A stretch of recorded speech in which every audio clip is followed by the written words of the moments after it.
The company has consistently strived for excellence, shaping skylines and enriching communities across Visayas and Mindanao.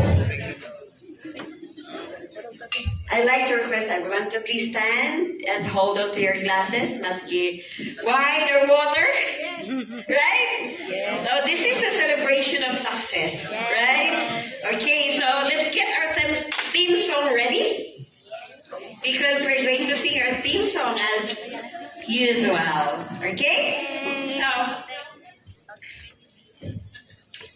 all right, so we are 9 years today. And 9 years is indeed a very important number for us. We have shown the world what Cebu First can do. Last year was a very momentous year for all of us. And in the next year to come, we shall rise greater heights. And for the sales production that we have in 2023 and for the coming years. Cheers, everyone!